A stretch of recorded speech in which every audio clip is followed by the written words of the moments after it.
ख्रिस्त में मेरे मसीही माता पिताओं, भाई और बहनों और मेरे प्रिय दोस्तों, सबों को जय यीशु। आज 15 अगस्त है और आज के दिन माता कलीसिया माता मरियम का स्वर्ग उद्ग्रहण का पर्व बड़ी धूमधाम से, बड़े हर्ष उल्लास के साथ मनाती है।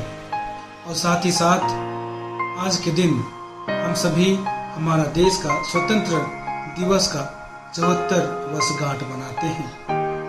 आइए हम आज के दिन हमारे देश को, हमारे देश के सभी शासकों को और हमारे देश के सभी नागरिकों को माता मरियम के चरणों में समर्पित करें।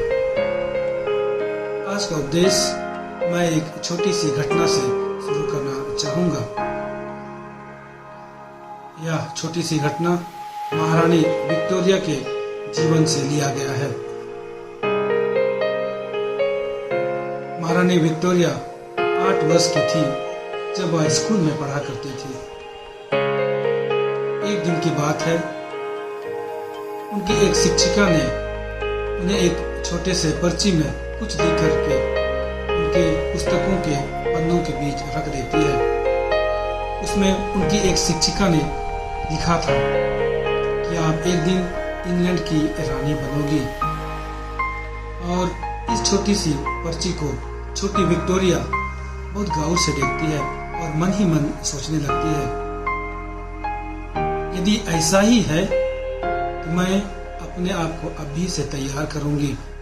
मैं अच्छी तरह से पढ़ाई करूंगी और उन सभी गुणों को मैं अपने आप में विकसित करने का प्रयास करूंगी जो एक रानी के लिए होना है। और कहा जाता है 18 वर्ष की उम्र में वह इंग्लैंड और आयरलैंड की रानी बनती है और 63 वर्षों तक इंग्लैंड में शासन करती है। उनके शासनकाल में कई अन्य क्षेत्रों पर विकास और परिवर्तन होता है। मिलिट्री क्षेत्र में, औद्योगिक, वैज्ञानिक, राजनीतिक और सांस्कृतिक क्षेत्रों में परिवर्तन आता है। उन्हीं के शासनकाल में इंग्लैंड का साम्राज्य कई अन्य देशों में खेलता है। महारानी विक्टोरिया को एक सर्वश्रेष्ठ रानी माना जाता है। ख्रिस्त में मेरे माता पिताओं, भाइयों और बहनों और मेरे प्रिय दोस्तों, आज हम लोग महारानी विक्टोरिया से भी बढ़कर के एक ऐसे महारानी का पर्व और त्योहार मनाते हैं जो रानियों की रानी है और कोई नहीं बल्कि हमारी माता मरियम है। आज उनका पर्व और त्योहार हम मनाते हैं। आज के दिन माता कलीसिया हम सबों को याद दिलाती है कि हम सबों को भी माता मरियम के समान पवित्र जीवन व्यतीत करना है। माता मरियम के समान ईश्वर का गुण और महिमा हमेशा करना है। हम सबों को भी उनके समान एक विश्वास भरा जीवन व्यतीत करना है। आज हम सबों को उस सच्चाई को याद करना चाहिए जब स्वर्गदूतगण स्वर्ग से उतर करके माता मरियम को इस धरातल से स्वर्ग ले जाते हैं, उनका भव्य स्वागत करते हैं और पिता ईश्वर सभी दूतों और संतों के बीच में रानी का मुकुट पहनाते हैं। यह कृपा सिर्फ इस धरातल पर सिर्फ माता मरियम को प्राप्त होता है। क्यों? क्योंकि वह विश्वास भरा जीवन व्यतीत करती है, क्योंकि वह ईश्वर का महिमा गान करती है, क्योंकि वह पवित्र जीवन व्यतीत करती है। ख्रिस्त में मेरे माता पिताओं, भाई और बहनों, आज के दिन मैं आप सबों के समक्ष 3 महत्वपूर्ण बिंदुओं पर मनन चिंतन करना चाहूंगा। पहला है, हमें विश्वास भरा जीवन व्यतीत करना है। संत लूकास के सुसमाचार अध्याय 1 पद संख्या 38 में माता मरियम स्वर्गदूत गाब्रियल से कहती है, देख मैं प्रभु की दासी हूँ, आपका कथन मुझ में पूरा हो जाए। इस कथन के साथ ही माता मरियम अपना सब कुछ ईश्वर के हाथों समर्पित कर देते हैं। अपना वर्तमान, अपना भविष्य, सब कुछ ईश्वर को समर्पित कर देते हैं। यह माता मरियम का सर्वश्रेष्ठ विश्वास ईश्वर पर दर्शाता है। हम सबों को भी माता मरियम के समान अपने विश्वास में मजबूत बने रहना है। माता मरियम के समान हमें भी अपना विश्वास को भली भांति जीने का प्रयास और प्रयत्न करना है। दूसरी बात है, हमेशा हमें ईश्वर को महिमा और गुण गाना है। आज के सुसमाचार में हम देखते हैं माता मरियम खुले मन और दिल से ईश्वर का गुण, महिमा और धन्यवाद गाती है। क्यों?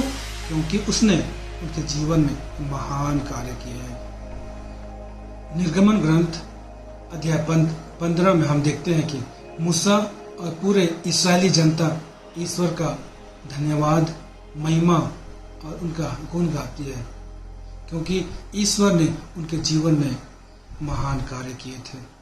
ईश्वर सभी इस्राएलियों को मिस्रियों की दास्तां से छुड़ा करके उन्हें प्रतिज्ञात देश की ओर ले जाता है। ईश्वर उन्हें लाल समुद्र को पार करने में सहायता करता है। और पद संख्या 20 और 21 में हम देखते हैं कि हारून की बहन मरियम अपनी सहेलियों के साथ टफली बजा करके ईश्वर का धन्यवाद और महिमा और गुण गाती है, क्योंकि ईश्वर उनके जीवन में महान कार्य किए हैं। ईश्वर मिस्रियों के घोड़ों को और घुड़सवारों को समुद्र में फेंक दिया था। तो माता पिताओं, भाई और बहनों, दोस्तों, हम सबों को भी विश्वास भरा जीवन जीते हुए ईश्वर का गुण और महिमा गान करना है। हम जो कुछ भी हैं, हम जो कुछ भी थे, ईश्वर की कृपा और आशीष से थे। और यदि हम उनके प्रति वफादार रहेंगे तो आने वाला हमारा कल भी अच्छा और शानदार रहेगा। और तीसरी बात है, हम सबों को एक पवित्र जीवन व्यतीत करने की आवश्यकता है। पवित्रता का अर्थ है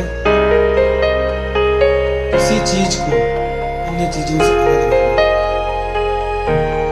किसी चीज को अन्य चीजों से अलग रखना। ईश्वर ने माता मरियम को